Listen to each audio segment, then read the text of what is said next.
नमस्कार दोस्तों।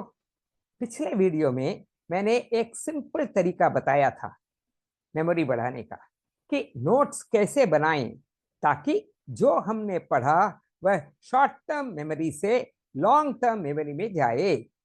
तो उस वीडियो के बाद मुझे हजारों लोगों के मैसेज आए। इस तरीके ने मेरी याद रखने की पावर बढ़ा दी। अब मैं आसानी से पढ़ाई याद रख पा रहा हूँ। इस तरीके से मेरी लर्निंग फास्ट हो गई, पहले से ज्यादा स्ट्रांग हो गई है इत्यादि। आज मैं आपको उसका नेक्स्ट लेवल बताने वाला हूं, क्योंकि सिर्फ नोट्स बनाना काफी नहीं होता। असल सवाल यह है कि दिमाग कैसे सीखता है और दिमाग चीजों को याद क्यों और कैसे रखता है और क्यों भूल जाता है। तो आज मैं आपको दिमाग के 3 नियम बताऊंगा।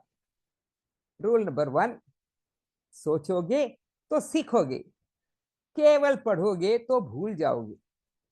रूल नंबर 2, दिमाग को समय चाहिए, दबाव नहीं।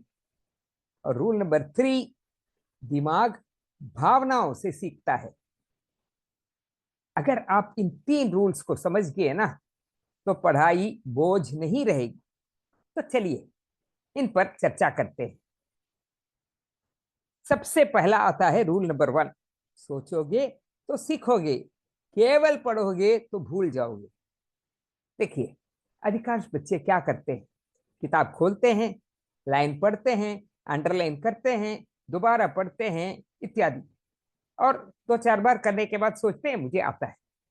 लेकिन परीक्षा हॉल में जाने के बाद होता क्या है, सब गायब। क्यों? क्योंकि दिमाग देखने से नहीं सीखता, वह सोचने से सीखता है। वह सोचने से सीखता है। अगर आप सिर्फ पढ़ रहे हैं तो दिमाग सो रहा है। अगर आप सवाल पूछ रहे हैं तो दिमाग जागता है। तो एक छोटा सा तरीका बताता हूं। पढ़ने के बाद किताब बंद कर दीजिए और खुद से पूछिए, मैंने अभी क्या पढ़ा, इसका मतलब क्या है, मैं किसी दोस्त को कैसे समझाऊंगा इत्यादि। अगर आप जवाब सोच पा रहे हैं तो यह सीखना हुआ। अगर नहीं तो क्या करना है, दोबारा पढ़िए। जैसे भजन रटने से ज्यादा अगर उसका अर्थ समझ लो तो याद पक्का रहता है ना। तो यही असली पढ़ाई है। इसलिए ही मैं कहता हूं, दिमाग काम चाहता है, आराम नहीं। तो ये रहा पहला रूल। अब आते हैं नंबर 2 के रूल पर। तो इसमें क्या है, दिमाग को समय चाहिए, दबाव नहीं। यह दूसरा नियम बहुत महत्वपूर्ण है। अधिकांश समय हम बचपन से क्या करते आ रहे हैं, परीक्षा के पहले पूरी किताब रटना, और परीक्षा के दिन जितनी याद आए वह लिखना, और फिर परीक्षा के कुछ ही दिनों के बाद सब कुछ भूल जाना। यही होता है ना हमारे साथ। लेकिन दिमाग ऐसा काम नहीं करता। दिमाग को बीच बीच में गैप चाहिए।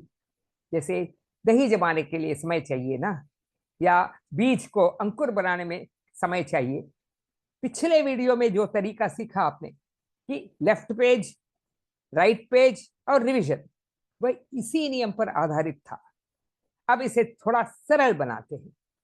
पहला दिन सीखो और लिखो, 1 सप्ताह बाद सिर्फ नया वाला रिवाइज कीजिए। 1 महीने बाद जो धुंधला है उसे फिर से लिखिए और रिवाइज कीजिए। और 3 महीने बाद दोबारा फाइनल स्ट्रॉन्ग रिवीजन कीजिए। अच्छा, अगर सब्जेक्ट डिफिकल्ट हो तो 6 महीने बाद एक बार फिर से चेक कीजिए। इतना काफी है। यानी हर दिन थोड़ा, लेकिन नियमित रूप से। तो याद रखिए, दिमाग मसल्स की तरह है। ओवरलोड करोगे तो थक जाएगा, सही ट्रेनिंग दोगे तो दिमाग मजबूत हो जाएगा। तो अभी आते हैं 3 रूल पर। दिमाग भावनाओं से सीखता है। दिमाग वही याद रखता है जिसमें भावना जुड़ी हो। तो आप बचपन की कोई घटना आज भी याद कर सकते हैं, है ना, लेकिन कल का क्या पढ़ा था वो भूल जाते हैं। क्यों? क्योंकि भावना जुड़ी नहीं थी। इसलिए पढ़ते समय खुद से पूछिए, यह मेरे काम कैसे आएगा, यह मुझे अंदर से कैसे मजबूत या समझदार बनाएगा, मैं इसे वास्तविक जीवन में कहां और कैसे उपयोग कर सकता हूं। एक सिंपल उदाहरण से समझाता हूं। मान लीजिए आप एमबीबीएस की पढ़ाई कर रहे हैं।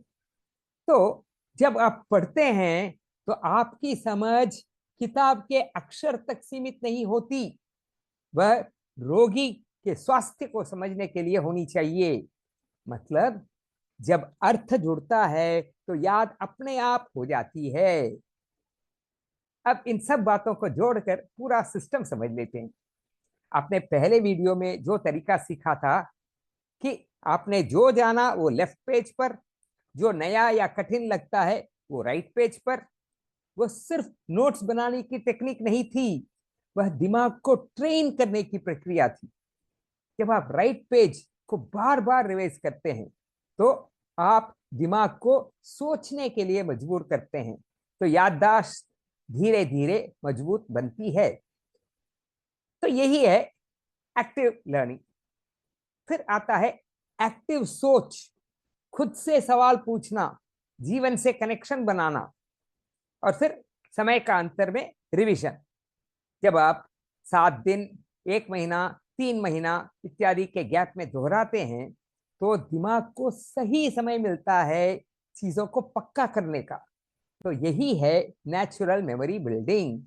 और जब आप पढ़ी हुई बातों को अपने जीवन, अपने अनुभव या किसी उदाहरण से जोड़ते हैं तो उसमें भावना जुड़ जाती है और वही जानकारी लंबी समय तक टिकती है। इस तरह नोट्स, सोच, समय और अर्थ, यह हुई पक्की याददाश्त। यानी ये चारों मिलकर एक पूरा सिस्टम बना लेते हैं। अब पढ़ाई डर या याद रखने की मजबूरी से नहीं बनती, पढ़ाई आत्मविश्वास बन जाती है, समझने की यात्रा बन जाएगी। अगर आपको यह वीडियो उपयोगी लगा तो कमेंट करें। मैं स्मार्ट तरीके से पढ़ाई करूंगा और कभी हार नहीं मानूंगा। आप जरूर सफल होंगे। इसके अलावा अगर आप हमसे और कुछ मदद चाहते हो तो कमेंट में लिखिए पढ़ाई में आपकी समस्या क्या है, और हम जल्दी ही आपकी समस्या के लिए एक वीडियो लेकर आएंगे। अगले वीडियो में हम बात करेंगे फोकस कैसे बनाएं, मोबाइल डिस्ट्रैक्शन कैसे कम करें और परीक्षा का डर कैसे हटाएं। धन्यवाद। सीखते रहिए, आगे बढ़ते रहिए।